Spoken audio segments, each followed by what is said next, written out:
From laws that punished you for wearing the wrong clothes, to rules that banned eating certain foods, ancient history is full of crazy laws that will leave you speechless. These are truly the 20 most unbelievable ancient laws ever made.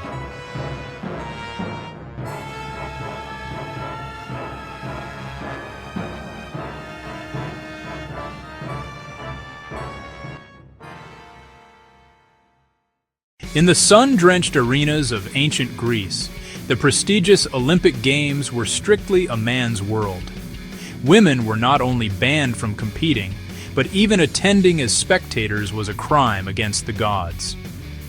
The law was absolute, rooted in the game's religious dedication to Zeus and the fact that athletes competed nude. Any woman caught sneaking a glimpse faced a terrifying penalty, being thrown from the Tepian rock. For their own athletic pursuits, women had to wait for the separate Heraean Games, a lesser-known but equally significant festival. Breaking the rule could mean death. In ancient Babylon, King Hammurabi etched his famous code into stone for all to see. It laid down a system of brutal, literal justice. The original, an eye for an eye. Punishments were designed to mirror the crime with chilling precision. If a builder constructed a house that collapsed and killed the owner, the builder was put to death. If it killed the owner's son, the builder's son was executed. Justice was swift, severe, and terrifyingly symmetrical. The Romans, known for their stoicism, took their public decorum seriously, even in grief. Ancient Rome banned excessive crying at funerals, seeing it as tasteless and disruptive. The law aimed to curb extravagant displays of mourning, which were often performed by paid mourners to signal a family's wealth. Break it, and you faced fines and public shame. In ancient Egypt, cats were more than just pets. They were sacred vessels for the goddess Bastet. Harming one, even by accident, was a capital offense that often meant immediate execution by a furious mob.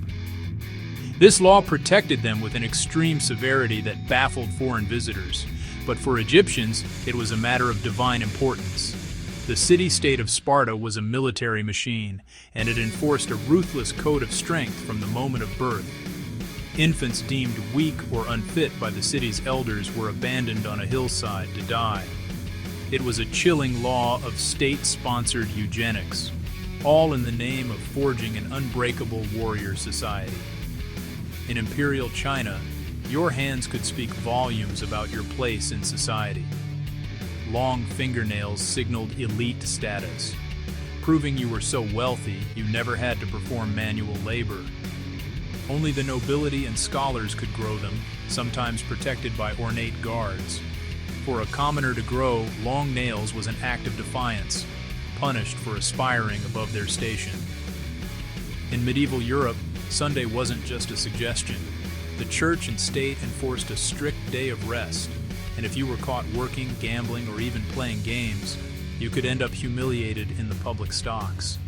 It was a law that enforced religious piety and social order over labor, at least for one day a week. During Japan's Heian period, your wardrobe was dictated by law. Certain colors, like deep purple and crimson, were reserved exclusively for the emperor and his highest-ranking nobles. For a commoner to wear them was an act of profound disrespect that could be interpreted as treason. These sumptuary laws ensured the social hierarchy was visible at a single glance. In the vast Aztec Empire, corn was the staff of life, a sacred gift from the gods. As such, even stealing a single ear of corn from a field was not just theft, but a grave offense against the entire community. The punishment was absolute. It could cost you your life, a harsh deterrence designed to protect the empire's most vital resource. In ancient India, under the Mauryan Empire, wealth was often measured in livestock. The state kept meticulous records, and taxes were tracked by the number of elephants you owned. More elephants meant more status, but it also meant a much higher tax bill. It was a very literal heavy tax, ensuring that those with the most visible signs of wealth contributed their share to the empire's treasury. Believe it or not, in 17th century England under Oliver Cromwell, it was illegal to eat mince pies on Christmas Day. This wasn't just about the pie itself, it was part of a wider puritanical war on Christmas, which they viewed as a decadent, pagan festival. The law aimed to stamp out any form of festive celebration, so that delicious, spiced treat became a symbol of illicit holiday cheer.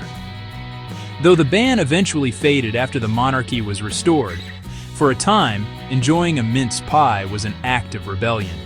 In ancient Rome, social hierarchy was everything, and the law made sure it stayed that way. Roman senators, the pinnacle of society, were strictly barred from marrying anyone who had been a slave. This wasn't just a social taboo, it was codified in law to prevent the blurring of class lines and protect the perceived purity of the ruling elite. Love could not conquer this legal barrier, which enforced a rigid social order where your birth determined your destiny and your marriage prospects. Justice in some ancient Persian provinces took a terrifying form. Instead of a trial by jury, some cases were settled by trial by combat, with a wild animal. The accused was thrown into an arena with a ferocious beast, and their fate was left to the gods. If they survived, they were deemed innocent. If they perished, it was considered divine judgment of their guilt. It was a brutal system where survival was the only evidence that mattered. The ancient Maya civilization placed immense value on community structure and marital fidelity. To protect this social fabric, their laws against adultery were incredibly severe. Depending on the specific region and circumstances, the punishment could be as extreme as death, often carried out publicly to serve as a powerful deterrent. This harsh justice wasn't just about punishing an individual, it was a message to the entire community about the importance of social order. In the Byzantine Empire, justice left a permanent mark. Rather than relying solely on imprisonment, the legal system used branding to punish criminals. A hot iron would sear a symbol onto the offender's skin, often on the face or hands, marking them for life.